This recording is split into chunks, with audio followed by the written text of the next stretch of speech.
Hey, it's Jason Mattis with Winning Bets. Thanks for checking out this video. Here I want to give you guys an understanding on how to read and understand odds that the sportsbook is offering to you. So here I got up an image. This is just a standard NFL game. We've got the Jets versus the Bills. And before we go into a breakdown, you have to understand the sportsbook base everything on a $100 better. So it's basically if you put up this amount of money to win $100, or this is how much you have to put up to win $100. We'll go ahead and break that down on further, but just go with understanding that the sportsbook uses the $100 better as their model when they set odds and prices. All right, so if we look at the money line matchup here, which the money line is simply just a bet on who's going to win the game. That's what the money line is. It's will the Jets win the game or the Bills win the game. It's about as simple as it gets when it comes to money line.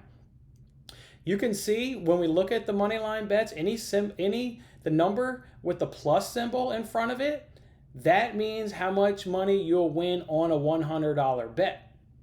So in this example, a $100 bet on the Jets will yield a profit of $220.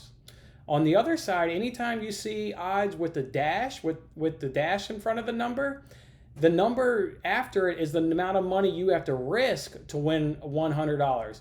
So we can see in this example, the Bills are at minus 278. So you'd have to risk $278 to win $100 with a money line bet there on the Bills.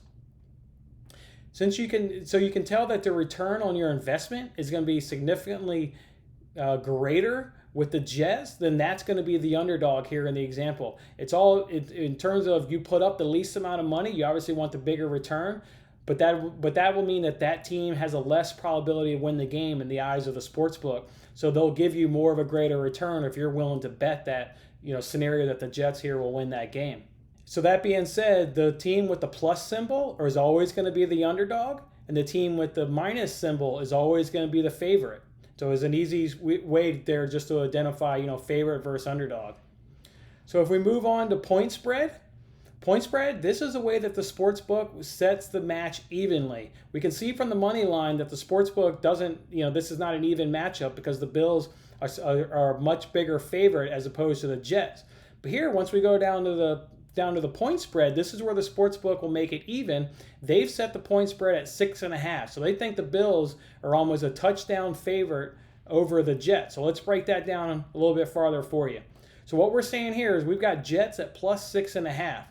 That means if you were to place a bet on the Jets at plus 6.5, when the game is complete, the final score, whatever the Jets have, if you add 6.5 points to it, and that number is now greater than the Bills score, then that bet would then win. If you take the Jets score, add 6.5 to it, and it still is not a greater total than the Bills score, then that bet would lose. So on the flip side, if the Bills, they're at minus 6.5, they'd have to win this game by 7 or more for you to win the bet if you place the bet on Bills minus 6.5.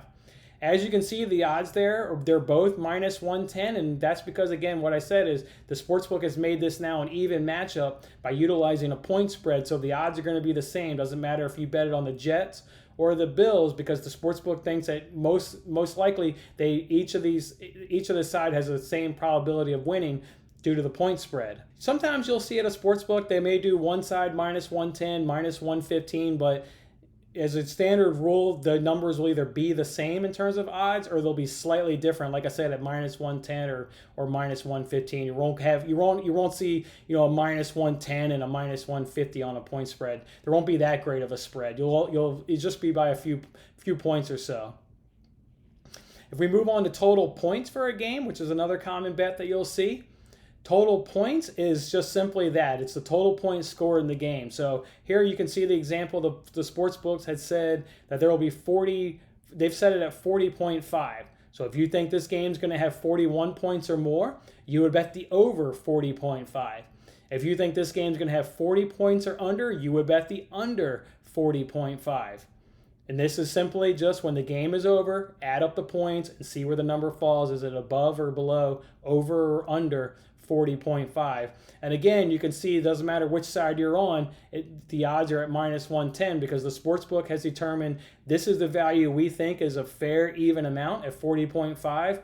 So it doesn't matter on which side you bet it on, we're going to give you the same return on your investment. All right, guys, hopefully that breaks down understanding odds for you guys a little bit and how to read them. If you still got any questions, don't hesitate to reach out to me. I'm here to answer them for you, so we can shore up any misunderstandings you may have at this point. Thanks for checking out this video. More importantly, let's go cash some winning bets. I'm Jason Mattis. We'll see you next time.